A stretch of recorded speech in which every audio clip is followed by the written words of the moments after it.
berarti nambah setiap jemaat yang hadir diberkati Tuhan. Di dalam nama Yesus Kristus kami dengan firman. Haleluya. Amin.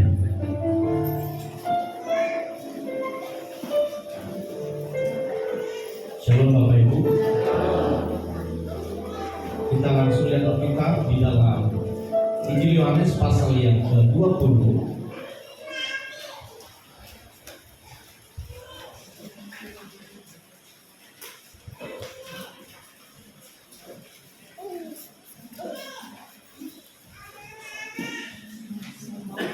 Yohanes pasal yang ke-20 ayat 19 sampai ayat yang ke-23. Kita baca saudara secara bergantian. Yesus menampakkan diri kepada murid-muridnya. Ketika hari sudah malam, pada hari pertama minggu itu, berkumpullah murid-murid Yesus satu tempat dengan pintu-pintu yang terkunci, karena mereka takut kepada orang-orang Yahudi. Pada waktu itu, datanglah Yesus dan berdiri di tengah-tengah mereka dan berkata, "Damai sejahtera bagi kamu." Dan kepada dia menunjukkan tangannya dan menyiapkan kepada mereka murid-murid untuk bersukacita ketika mereka melihat Tuhan. Maka kata Yesus sekali lagi, "Damai sejahtera bagi kamu. Sama seperti Bapa mengutus aku, demikian juga sekarang aku mengutus kamu." Dan sejahtera dia mengutus mereka dan berkata, "Terimalah Roh Kudus." Jikalau kamu mengampuni dosa orang, dosanya diampuni, dan jikalau kamu menyatakan dosa orang tetap ada, dosanya tetap ada. Saudara-saudara kasih Tuhan, hari ini dalam topik khotbah saya, apa yang Tuhan kehendaki dalam kebangkitannya bagi kita. Baru-baru ini kita merayakan Paskah saudara, kebangkitan Yesus Kristus. Kita percaya bahwa Dia mati dan Dia bangkit pada hari ketiga, dan itu disaksikan banyak orang. Maka dikatakan 12 murid menyaksikan, dan perempuan atau wanita atau yang disebut dengan Maria Magdalena, Salome, Maria yang lain juga menyaksikan kebangkitan Yesus Kristus. Demikian juga ada 2 murid ketika mereka berjalan menuju Emmaus. Dikatakan juga di sana mereka bersama-sama ketika 2 orang ini sedang bertanya tentang Yesus, tentang kematian dan kebangkitannya. Lalu tiba-tiba Yesus mendatangi mereka, lalu mereka bersama-sama berbincang-bincang. Dan ketika saudaraku di tengah perjalanan mereka, apakah kau tidak tahu apa yang terjadi hari ini? Sepertinya Yesus tidak tahu perkembangan pada waktu itu. Padahal teman mereka bicara adalah Yesus sendiri. Tetapi ketika di akhir perjalanan, lalu kedua murid berkata, "Marilah kita makan bersama-sama." Waktu saudaraku memecah-mecahkan roti, lalu kedua mata mereka dibukakan, ternyata Yesus bersama dengan mereka. Jadi saudara, kebangkitan Yesus tidak diragukan lagi. Kebangkitan Yesus ya dan amin. Dan hari ini saudara, kita memperhatikan di tengah-tengah ketakutan yang begitu luar biasa di antara para murid, karena guru mereka, karena pemimpin mereka, karena Yesus Kristus disalibkan lalu dikubur. Tetapi mereka lupa apa dikatakan Yesus, bahwa pada hari ketiga Dia akan bangkit dari kematian. Di saat mereka berkumpul, murid-murid berkumpul, lalu semua pintu-pintu dikunci dengan rapat. Bukan takut kepada siapa-siapa, tapi mereka takut kepada orang Yahudi. Mereka takut akan berimbas kepada mereka, sedang guru mereka saja dibunuh, apalagi murid-murid. Itu ketakutan yang sangat berlebihan saudara-saudara. Tetapi di tengah ketakutan, Yesus hadir. Maka dalam kebangkitan Yesus Kristus, apa yang Tuhan kehendaki sebenarnya bagi kita? Yang pertama saudara-saudara, kalau kita lihat dalam pembacaannya, Yesus menghendaki supaya kita hidup dalam damai sejahtera. Yesus menghendaki supaya murid-murid yang dijumpai itu hidup dalam damai sejahtera, bukan hidup penuh dengan ketakutan, keraguan, kekhawatiran. Maka di saat murid-murid sedang dalam ketakutan, Yesus hadir di tengah-tengah mereka dan berkata, damai sejahtera bagi kamu. Damai sejahtera bagi kamu yang takut, yang khawatir. Damai sejahtera bagi kamu yang tidak tahu apa menjadi rancangan Tuhan. Padahal Yesus sudah berkata bahwa aku akan mati dan bangkit pada hari ketiga. Tetapi murid-murid yang bersama dengannya selama 3,5 tahun, mereka juga masih ketakutan. Tapi Yesus tahu apa yang dialami oleh murid-murid, sehingga dia hadir di tengah-tengah mereka dan berkata, damai sejahtera bagi kamu. Jadi yang pertama, saudara-saudaraku, Tuhan menghendaki supaya kita hidup dalam damai sejahtera, bukan hidup dalam ketakutan. Kalau kita percaya Yesus sudah bangkit, maka hidup kita harus penuh dengan damai sejahtera. Yang percaya katakan amin. Sebab dikatakan damai sejahtera yang diberikan Tuhan tidak sama dengan damai sejahtera yang diberikan oleh dunia ini. Tapi terkadang saudaraku, kita lebih condong dengan dunia. Kita lebih condong apa yang menjadi yang kita pikirkan dan masa depan kita. Padahal Tuhan berkata, damai yang diberikan Tuhan tidak sama dengan damai yang diberikan oleh dunia ini. Saudara, kalau waktu saudara dalam bahasa sekarang galau, saudara khawatir, berarti hatinya sedang tidak damai.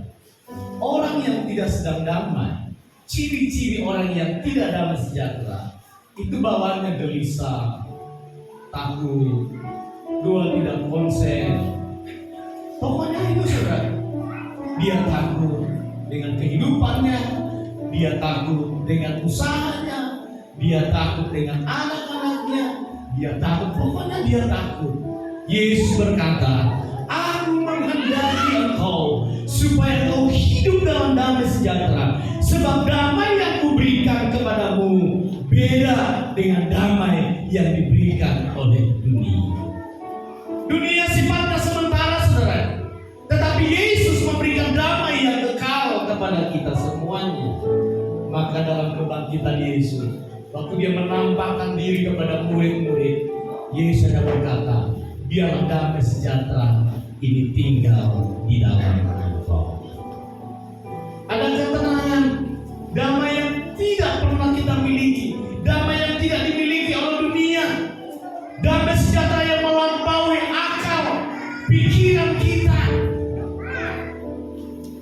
Mungkin saudara ada, ini satu contoh, si A dan si B, ini mungkin ada selisih paham, pokoknya selisih itu banyak, selisih paham, selisih yang lain.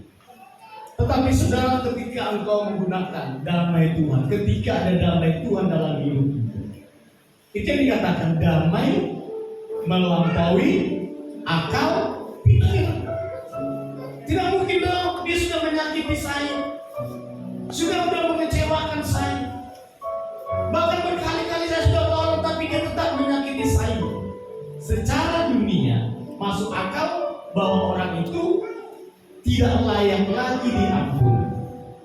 Secara teori manusia, orang yang sudah mengecewakan, bahkan menyakiti, bahkan melukai berkali-kali, tidak layak lagi diampuni, tidak layak lagi untuk dimaafkan secara manusia. Tapi Tuhan mengajarkan kita di ayat terakhir tadi itu, dikatakan apa? Jikalau kamu mengampuni dosa orang, dosanya diampuni. Dan jikalau kamu menyatakan dosa orang tetap ada, dosanya tetap ada. Artinya saudara, Yesus berkata kenapa? Dia berkata apa? Biarlah damai sejahtera tinggal atasmu. Sebenarnya Yesus bicara tentang siapa? Tentang murid-murid dan orang Yahudi. Karena murid-murid tidak menerima perlakuan mereka terhadap Yesus, maka Yesus hadir menenangkan mereka. Yesus hadir memberikan damai sejahtera kepada mereka, bahwa sesungguhnya itu harus digenapi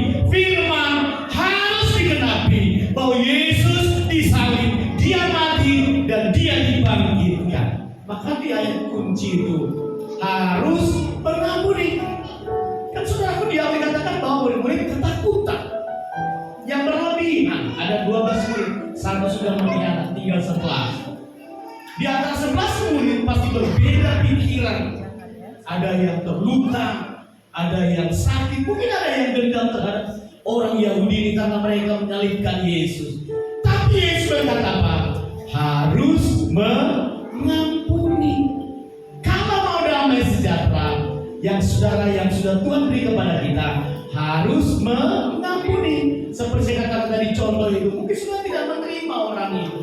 Tetapi ketika ada damai sejahtera dari Tuhan, maka damai itu melampaui akal pikiran manusia mungkin tidak menerima dia. Tetapi ketika engkau memaknai kebangkitan yang berkata, dia adalah manusia, saya mengampuni, saya memaafkan dia, saya menerima dia apa adanya.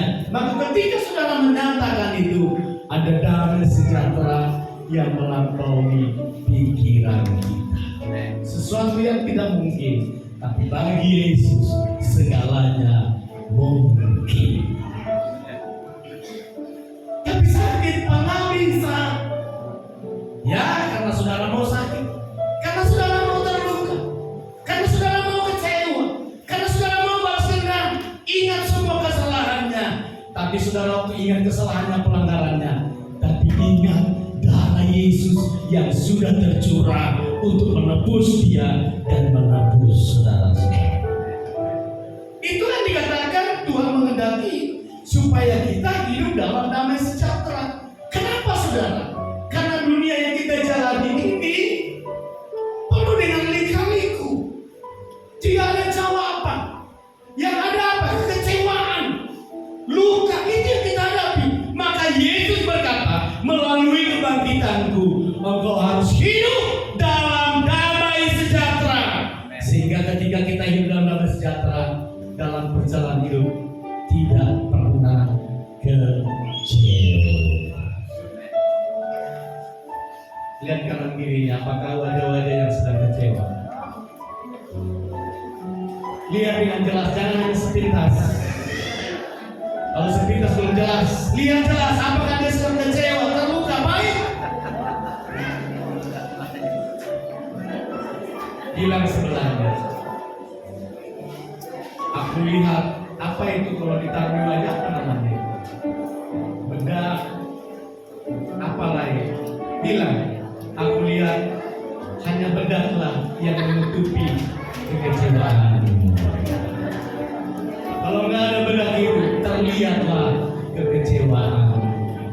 Tapi ketika ada damai Tuhan ada pada kita, saudara-saudara, yang melampaui akal pikiran kita, sesuatu yang tidak mungkin untuk diampuni dan dimaafkan. Tapi ketika ada damai Tuhan ada pada kita, kita bisa menerima.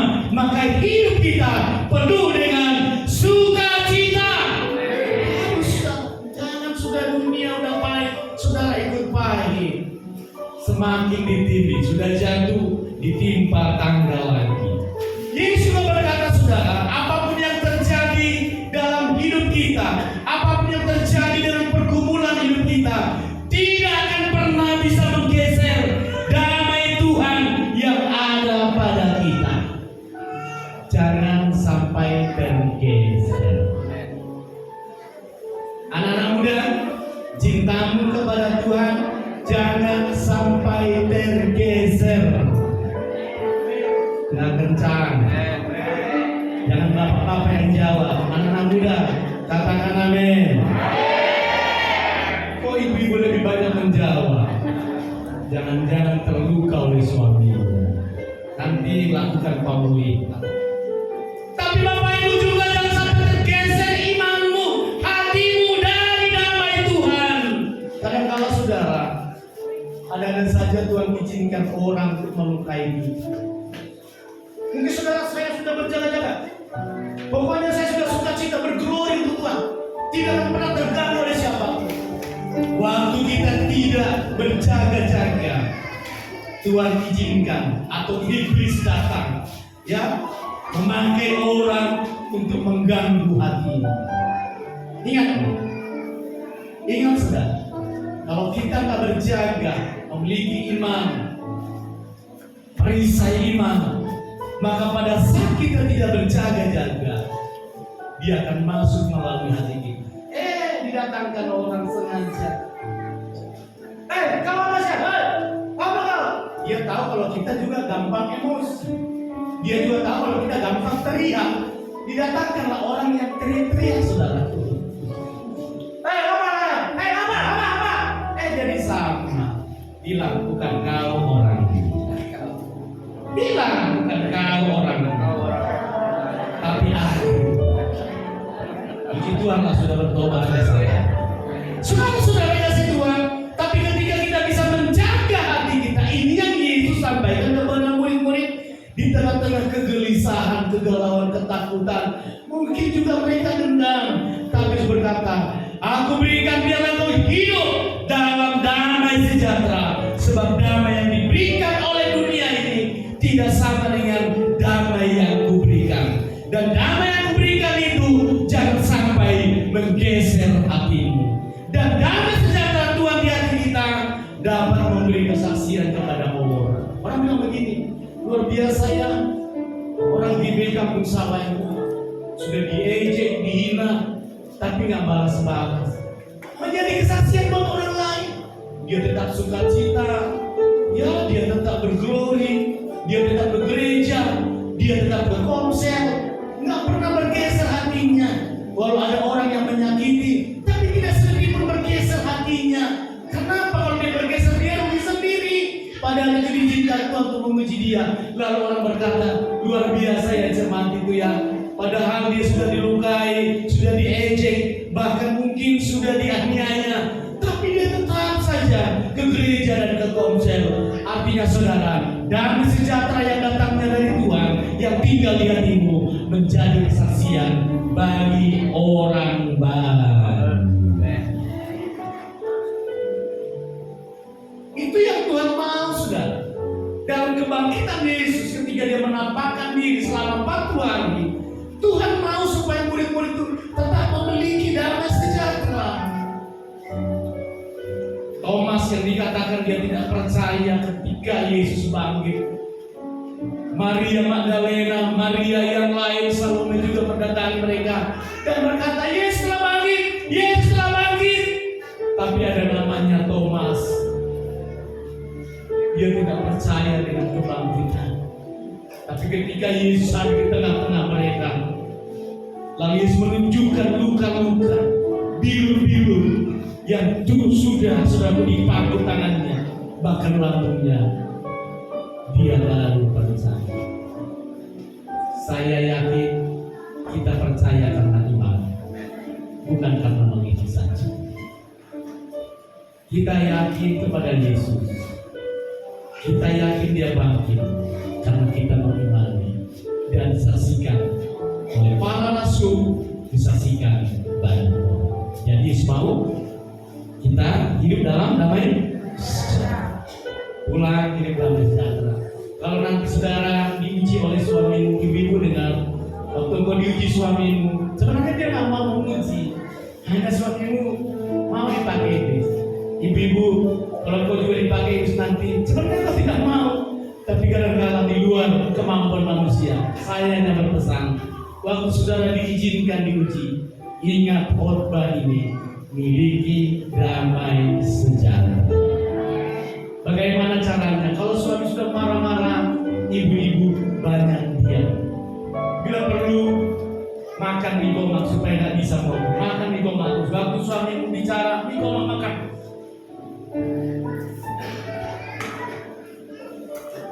Kadang-kadang diizinkan. Tapi ibu jarang sering di rumahnya suami ya. Luar biasa. Harus saudaraku miliki damai. Yang kedua, saudara, apa yang Yesus kehendaki dalam kebangkitannya ketika bertemu dengan murid-murid? Yesus mau supaya murid-murid ini memberitakan kebangkitan Yesus. Yesus mau supaya murid-murid ini memberitakan Injil kepada semua orang. Dikatakan saudara di ayat yang ke-20 ayat 20, dan sesudah berkata demikian, ia menunjukkan tangannya dan lambungnya kepada mereka. Murid-murid itu bersuka cita ketika mereka melihat Tuhan. Saya percaya waktu saudara dalam pujian penyembahan, saudara mengalami sukacita dari Tuhan. Maka dia 21, maka kata Yesus sekali lagi, damai sejahtera bagi kamu, sama seperti Bapa mengutus aku, demikian juga sekarang aku mengutus kamu. Kita diutus untuk memberitakan kebaikan Yesus. Kita diperintahkan untuk memberitakan Injil seperti dalam Matius pasal 28. Pergilah, jadikanlah semua bangsa muridku. Pergi. Tidak hanya menyelesaikan persoalan pribadi terus. Setiap hari persoalan kita terus yang kita urusi. Tidak akan pernah selesai. Tapi Tuhan berkata, aku sudah mati, aku sudah bangkit. Sekarang aku mengutus engkau untuk memberitakan firman-Ku, memberitakan Injil, kebenaran.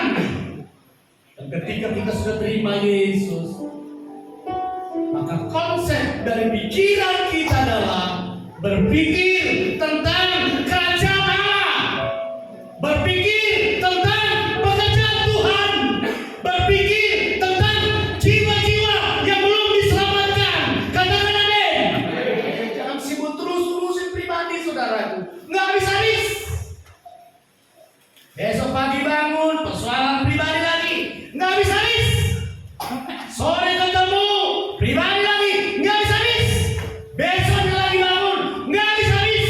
Tidak pernah selesai sampai mati hanya ngurusi persoalan sendiri. Yesus sudah berkata, ketika engkau dan saya diselamatkan, berpikirlah tentang kerajaan Allah. Haleluya. Artinya apa saudara? Kita bekerja, tapi dalam pekerjaan kita melayani. Saya sempat kata, gunakan waktu 5 menit memberitakan Injil, menyampaikan kebaikan Tuhan. Tanya, mana ada, di mana gereja? Oh, saya nggak gereja. Saya kecewa dengan Tuhan. Saya kecewa dengan pendeta. Saya kecewa dengan bantuan. Saya kecewa dengan jemaat. Dalam mulai masuk, saya dulu juga pernah kecewa. Ternyata rasa kecewa bukan datangnya dari Tuhan, tapi datangnya dari si iblis. Iblis menipu saya. Ternyata Tuhan ajarkan saya supaya saya menerima kekurangan seseorang. Karena saya pun adalah orang yang berdosa, lebih daripada orang yang saya benci. Dari situ saya sadar tidak. Saya datang ke gereja, saya datang ke komsel, iman saya semakin kuat. Yang orang kecewain saya tidak ada masalah, biarin aja, karena urusannya bukan saya, tapi urusannya dengan Tuhan. Artinya saudara, kita semakin dewasa. Coba sudah tiap hari pribadi urusan persoalan sendiri terus, lupa Tuhan, lupa pekerjaan Tuhan, lupa kerajaan Allah. Nggak akan habis-habis, nggak akan beres. Tapi waktu saudara mengerjakan pekerjaan Tuhan, sementara saudara bekerja, ya dalam sekuler saudaraku, dalam usaha bisnismu, tapi hari itu saudara melayani Tuhan. Saya percaya Tuhan pasti menolong dan memberkati saudara. Beritakan Injil, jangan diam, sampaikan firman. Kita punya suara? Jawab saya, kita punya suara? Suara itu kemana selama ini?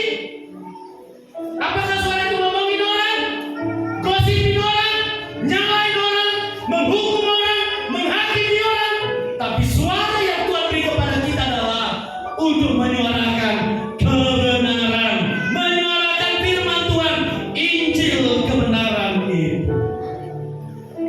Mulut kita begitu bagus, suara kita begitu merdu. Mungkin saudara nggak bisa bersaksi, saudara bernyanyi, haleluya.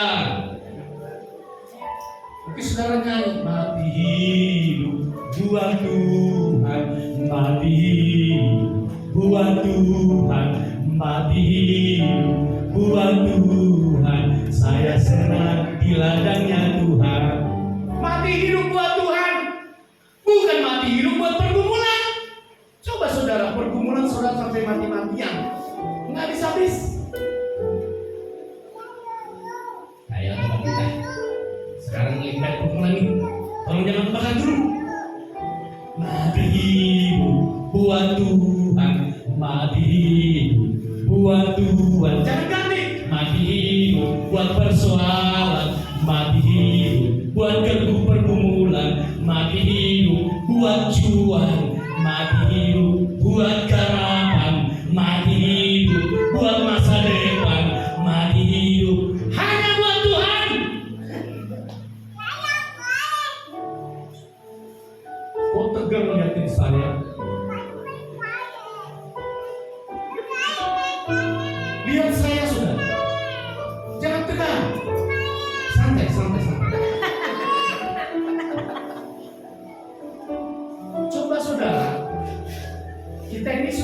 usia lanjut.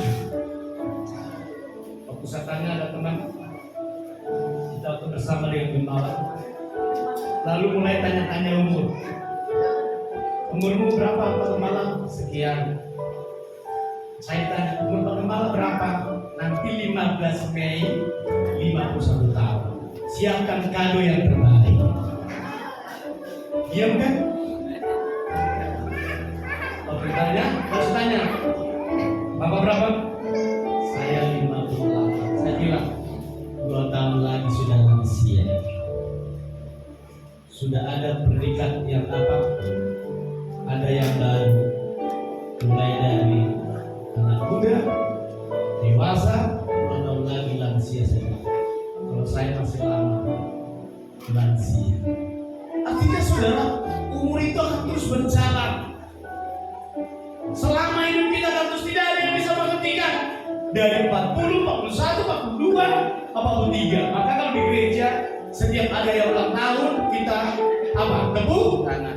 Kenapa? Karena bertambah 1 tahun. Tidak mudah melalui 1 tahun. Tetapi apa yang harus kita lakukan untuk Tuhan? Selama hidup kita, selama umur kita diberi Tuhan kesempatan, maka selama itu kita harus melayani Tuhan. Banyak cara saudara. Tidak saudara pergi, lewat saudara chatting, selamat pagi, ini firman Tuhan yang datang kepadamu. Ayat hafalan, saya lihat saudara tidak semua menghafal firman. Yang kita mengikuti Tuhan. Semua kayak bersuara tapi tidak jelas. Kalau saudara nggak tahu, bilang nggak tahu. Jangan seperti buka tapi nggak tahu. Bohong kita sama. Haleluya. Amen. Lebih baik saudara diam. Tapi saudara ngapain diam?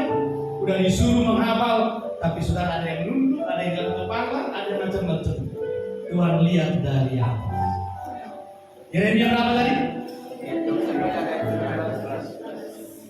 Pasal masih berdiri Pak. Ada penjemat. Sampai kata kapal ini. Yeremia 9 pada waktu itu juga demikianlah firman Tuhan, aku akan melepaskan engkau dan engkau tidak akan diserahkan kepada orang-orang yang engkau takuti. Amen. Kenapa Bapak Yesus berdiri? Karena saya percaya kepadanya. Pasti bisa. Saya nggak suruh yang lain, karena saya nggak percaya, nanti malu. Sama seperti BBI, terlalu percaya kepada speaker.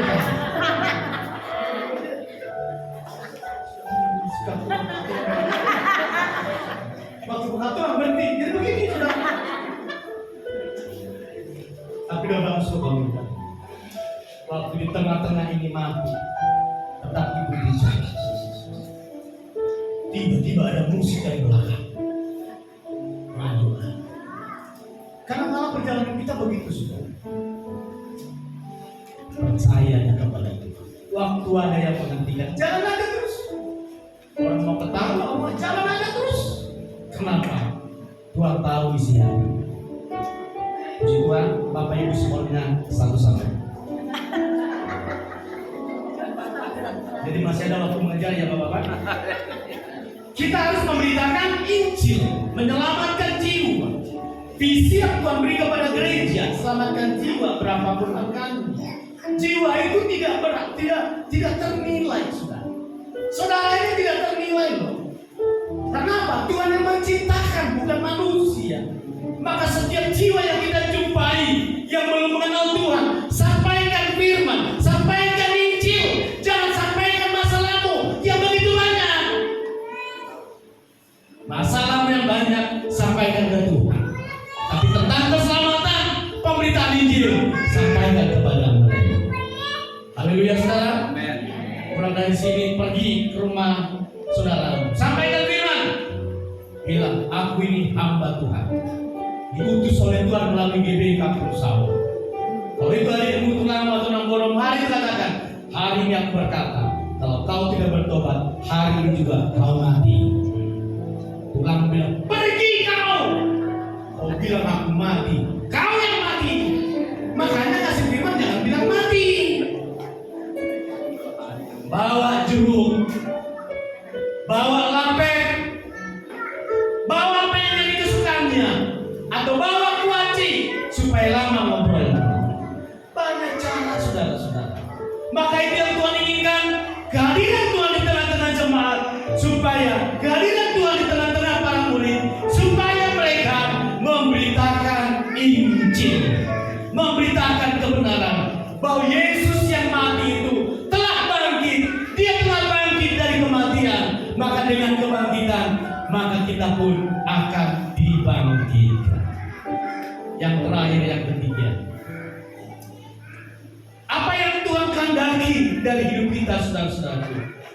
Tuhan mau supaya murid-murid dipenuhi oleh kuasa Roh Kudus.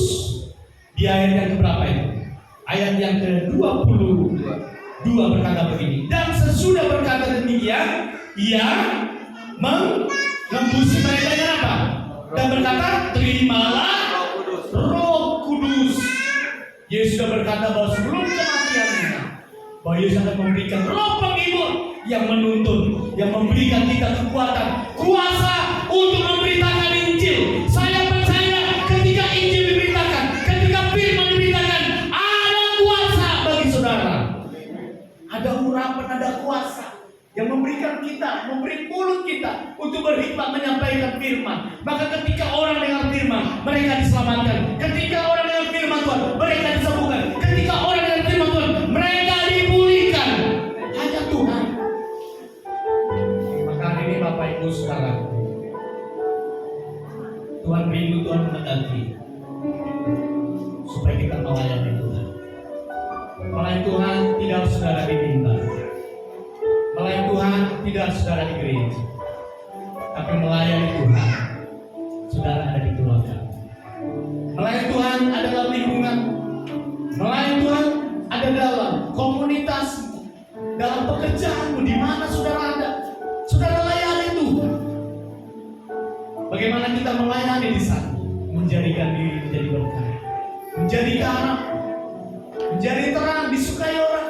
Waktu saudara hadir dalam kegelapan, maka orang itu diterangi, saudara-saudara. Saudara menjadi garam, menjadi orang yang bisa dirasakan. Kehadiranmu dirasakan orang banyak. Ketika kau tidak hadir seperti ada yang kurang, mereka mencari engkau. Itu juga adalah satu ladang penginjil.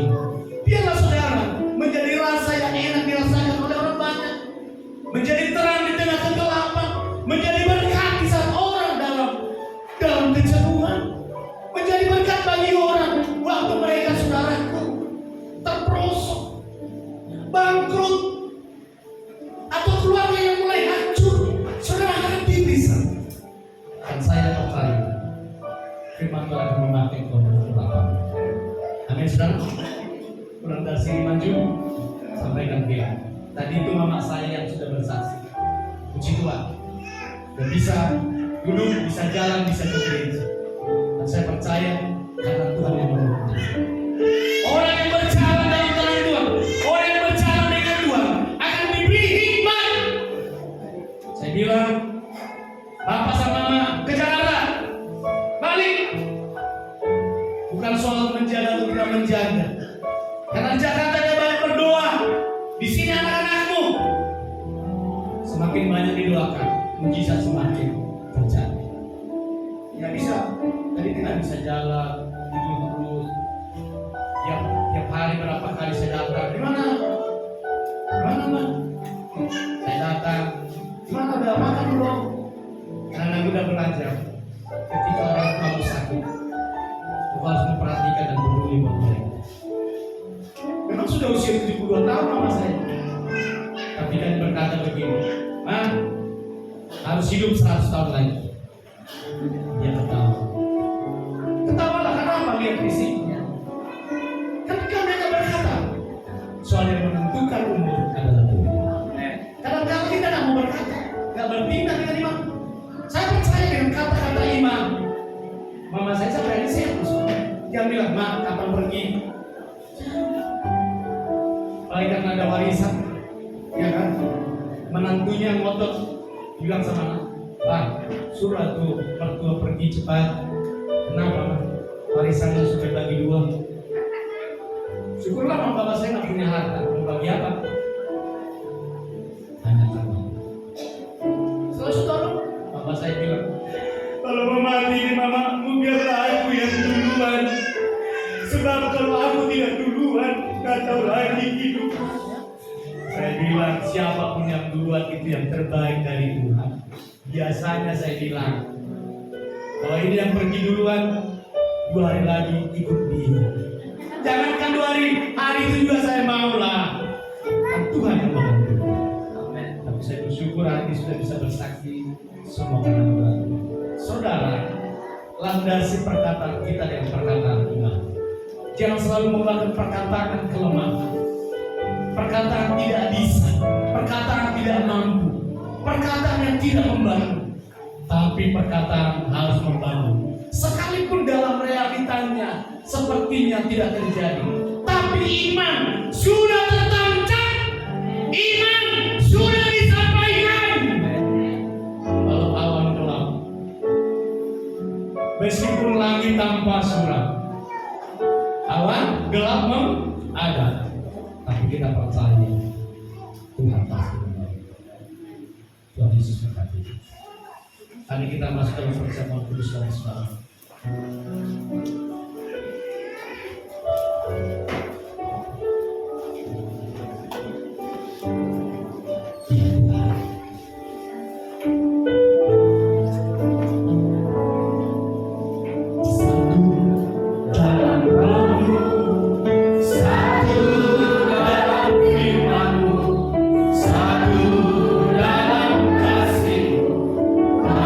Kasih Tuhan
untuk memulai Tuhan sepanjang bulan ini kami akan sejalan dengan Tuhan lewat perjamuan kudus yang ada di hadapan kami. Kami percaya roti dan anggur ini melambangkan tubuh dan darah-Mu yang telah tercurah di bukit Golgota, menyembuhkan semua sakit penyakit jasmani kami, menyembuhkan semua sakit rohani kami, luka-luka hati kami. Begitu juga Tuhan, yang susah diberikan kekuatan baru, yang susah diberikan penghiburan, yang lemah dikuatkan kembali, yang terpuruk akan bangkit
roti yang ada di sebelah kananmu, angkat setinggi kepala.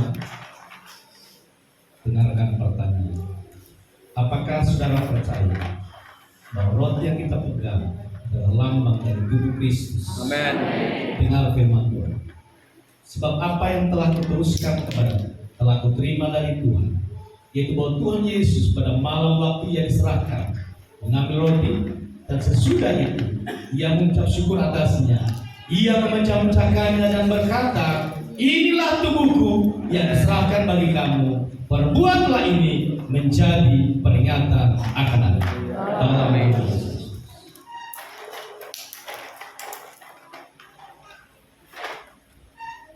Alihkan cawan anggur ke sebelah kananmu dan angkat setinggi kepala. Dengarkan pertanyaan. Apakah saudara percaya bahwa anggur ini adalah lambang dari darah Kristus? Amin. Dengar firman Tuhan. Demikian juga yang mengambil cawan sesudah makan lalu berkata, cawan ini adalah perjanjian baru yang kuteraikan dengan darahku. Perbuatlah ini setiap kali kamu meminumnya menjadi peringatan akan aku. Dalam nama Yesus.